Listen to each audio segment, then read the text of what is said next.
अलग अलग तरह के लोग हैं कि देखो रमेश मुस्कान रखे हुए हैं यहाँ, ये आगरा से आए हैं। ये भगवान का चमत्कार है कि आज भगवान ईश्वर कैसे नवाजता है। जैसे शिखा दीप्ति को देखो तो देख के लगता है कि भगवान ने इसे सांचे में ढाल के बनाया, और रमेश मुस्कान को देखो तो ऐसा लगता है उसी टूटे हुए सांचे से फिर इन्हें बना दिया दोबारा।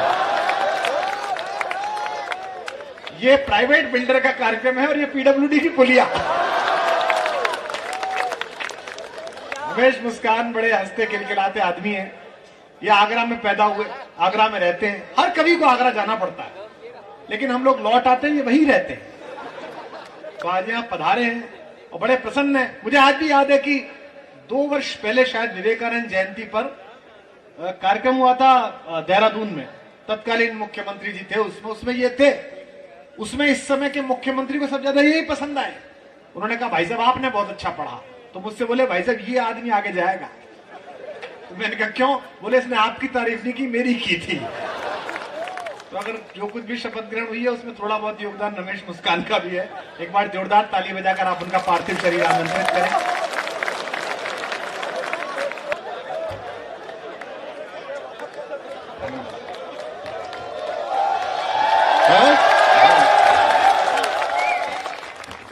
सबने उतार दी, मैं नहीं उतारूंगा। मां सरस्वती को प्रणाम करता हूं। रहने मैं कर लूंगा, पहले मैं यही करता था। प्रेम की कविताएं हो गई। प्रेम का अंदाजा आप इससे लगा सकते हैं। मैं पहली बार जब पहाड़ पे आया कॉलेज टाइम में, तो अपनी प्रेमिका को लेके आया था। अच्छा हो नहीं, सुनो आगे। तो बताया गया कि एक पहाड़ है जिसमें जो भी अपना नाम लेगा अपने, तो उसके उधर से प्रेमी का नाम लौट के आएगा। हाँ, नैनीताल में क्या? हाँ, तो उसके आस पास ही की बात है। तो वो उसका नाम ऋतु था, उस लड़की का जिसे मैं लेके आया था। तो मैंने कहा ऋतु, तो उधर से आवाज लौट के आई ऋतु ऋतु ऋतु। मैंने कहा मेरी प्रेमिका कौन? बोले ऋतु ऋतु ऋतु। उधर से उसने आवाज लगाई रमेश, तो उधर से दिनेश महेश गणेश। तो मैं समझ गया वो ब्रेकअप हो गया। प्रेम प्यार की कविताएं तब से मैंने लिखना बंद कर दिया। जैसा ये बताते हैं कि प्रेम में सब ठीक ठाक चलता है और आप भी हो हल्ला मचा रहे थे, ऐसा नहीं है। प्रेम में कभी कभी परिणाम दूसरे भी निकलते हैं। हो सकता है इनको दिखी हो प्रेमिका की नीली नीली आंखें, तो वैसा लिख दिया। मुझे तो उसके बाप की लाल पीली पहले ही दिख गई थी। प्रयास मैंने भी किए कि कोई प्रेमिका हो, लेकिन क्या मेरे साथ घटा? अखियां लड़ गई। कहानी परिणाम सुनो, आनंद लीजिएगा। अखियां लड़ गई, एक पल्ले पड़ गई, बात बढ़ गई, दिमाग को चढ़ गई। मेरी जिंदगी में एक कहानी और गड़ गई। इजहार किया तो 3-4 जड़ गई, महीनों की आशिकी मिनटों में जड़ गई।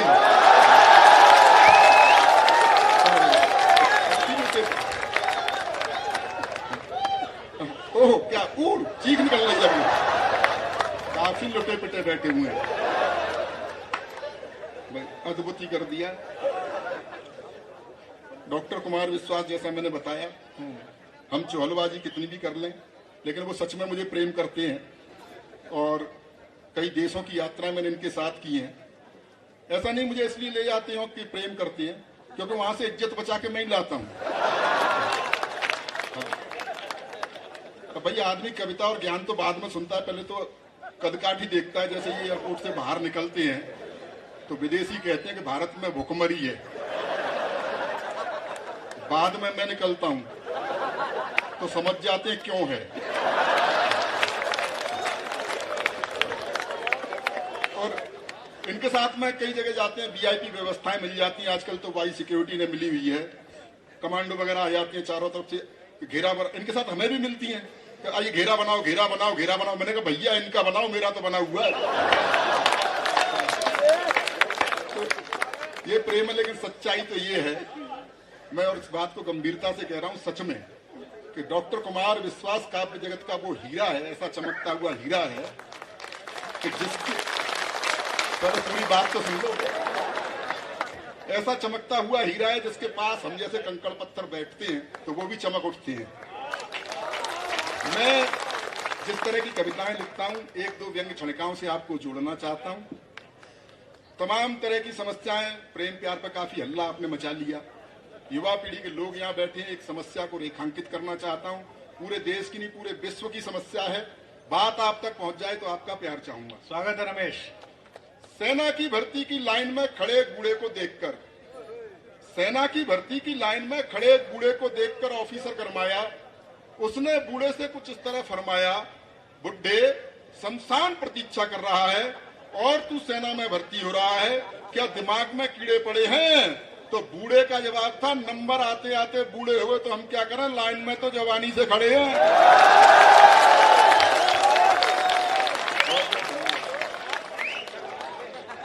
बहुत बहुत धन्यवाद, बहुत अच्छा सुन रहे हैं। जी बातचीत हो गई क्या आपकी? सच में बता रहा हूं, आज बहुत बड़ी भीड़ में देख रहा हूं। बहुत बुरे समय से हम निकल के आए हैं। कोरोना काल, लॉकडाउन, क्या क्या झेला है। कितना बुरा समय था लॉकडाउन, और कितना डर था। सरफ के पैकेट को सरफ से धो रहे थे, भयंकर। पुलिस बाहर लट कूट रही थी, अपनी ही पत्नी की शक्ल देखनी पड़ रही थी। ब्यूटी पार्लर तक बंद थे। बाद में सरकार को थोड़ी दया आई तो उसने शराब के ठेके खुलवा दिए, जिसे पी करके चुड़ैल भी सुंदर दिखाई देती है। सच्ची घटना बता रहा हूं। वो मेरी पत्नी, मैं और साथ में बंद, लॉकडाउन लगा हुआ, बाहर पुलिस, बोली जी मेरी लिपस्टिक खत्म हो गई है, मेरी सहेली के घर तक चले जाओ, वहां से एक लिपस्टिक ले आओ। मैंने कहा तेरे जरा से होठ लाल करने के चक्कर में पुलिस मेरा क्या क्या लाल करेगी। इन स्थितियों से हम गुजरे हैं। मैं ज्यादा देर तक आप लोगों के प्राण नहीं पीना चाहता। मैं सीधे सीधे हास्य व्यंग का एक गीत आप तक पहुंचाना चाहता हूं, और आयोजकों प्रायोजकों को बहुत बहुत धन्यवाद देता हूं कि उन्होंने हिंदी का कवि सम्मेलन कराया इस पहाड़ पर। कहीं न कहीं आप संस्कारों को जिंदा रखे हुए हैं, भारतीय संस्कृति को जिंदा रखे हुए हैं। भारतीय संस्कृति पर पाश्चात्य संस्कृति जो प्रहार कर रही है, उसको रेखांकित करते हुए मैंने एक गीत लिखा है? सब कुछ पहाड़ी में सुनाऊं? हाँ। अच्छा, वो तेरे लिए मैं पहाड़ी तभी बोल पाऊंगा जो तुम पी के आए हो वही मुझे पिला दो।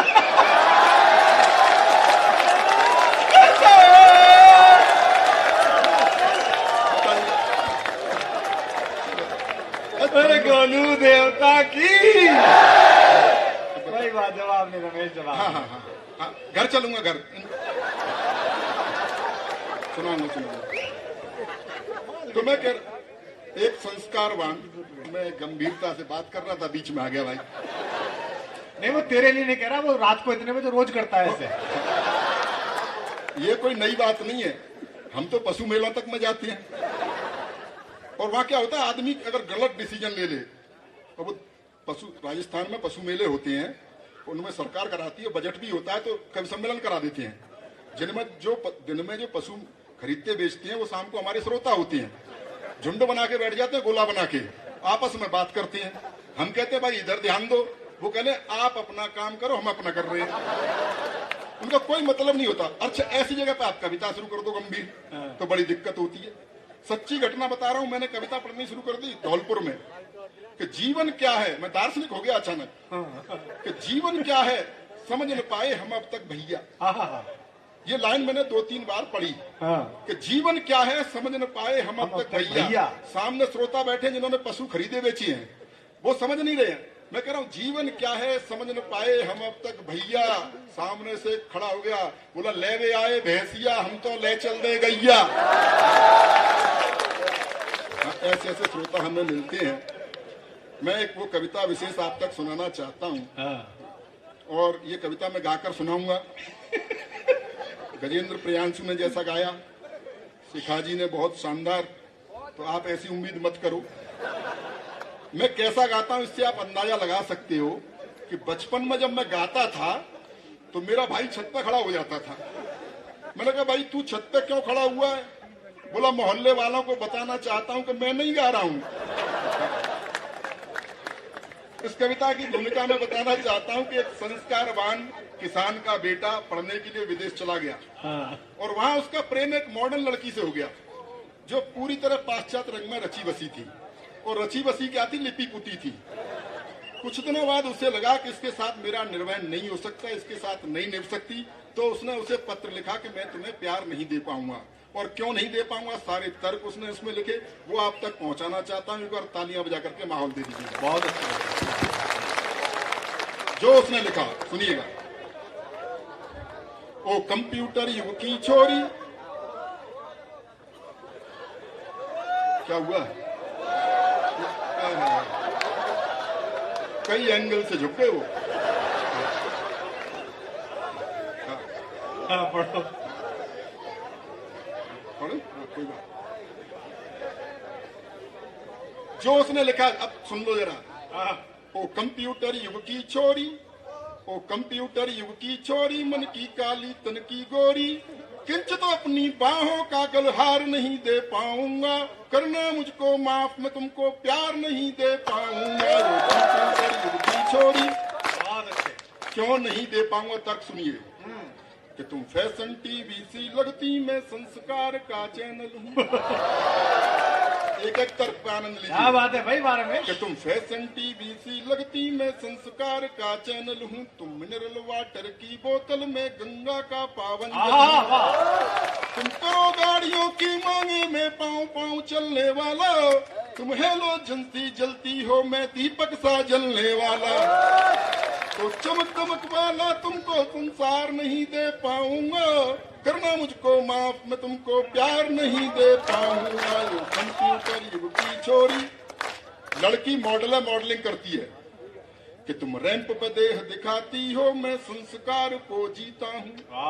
तुम रैंप पे देह दिखाती हो, मैं संस्कार को जीता हूँ। जब तुम्हें देख सीटी बजती, मैं घूंट लहू का पीता हूँ। तुम सदा स्वप्न में जीती हो, मैं हूँ यथार्थ जीने वाला। तुम जाम टकीला पीती हो, मैं हूँ मट्ठा पीने वाला। तो फास्ट फूड भी मैं तुमको हर बार नहीं दे पाऊंगा, करना मुझको माफ, मैं तुमको प्यार नहीं दे पाऊंगा। ये कंप्यूटर युग की छोरी। संस्कार से मुझे याद आ गया, अभी संजय दत्त को जब जेल से छोड़ दिया था तो जल्दी छोड़ दिया था। हाँ, क्योंकि जेल में उसके आचार व्यवहार संस्कार ठीक ठाक थे। तो ये खबर मेरे भतीजे ने देखी, 12-13 साल का भतीजा, उसने टीवी पे देखी। उसने पूछा, चाचा ये संजय दत्त को जल्दी क्यों छोड़ दिया? मैंने कहा, बेटा उसके जेल में आचार व्यवहार संस्कार बहुत अच्छे थे। बोले, अच्छा आसाराम बापू जेल में भी नहीं मानने क्या? आनंद लीजिएगा। और तर्क सुनिए कि तुम क्लॉक अलार्म से न जगो, मैं कॉक बांग से जगता हूँ। तुम क्लॉक अलार्म से न जगो, मैं कॉक बांग से जगता हूँ। तुम डिस्को की धुन पर नाचो, मैं राम नाम ही जपता हूँ। तुम डैडी को अब डैड कहो, अंग्रेजी की भी अंग्रेजी। तुम डैडी को अब डैड कहो, मम्मी को मॉम बताती हो। तुम करवा चौथ भूल बैठी, डे वैलेंटाइन मनाती हो। तो तुम्हें तुम्हारे सपनों का त्योहार नहीं दे पाऊंगा, करना मुझको माफ, मैं तुमको प्यार नहीं दे पाऊंगा। कंप्यूटर युग की छोरी।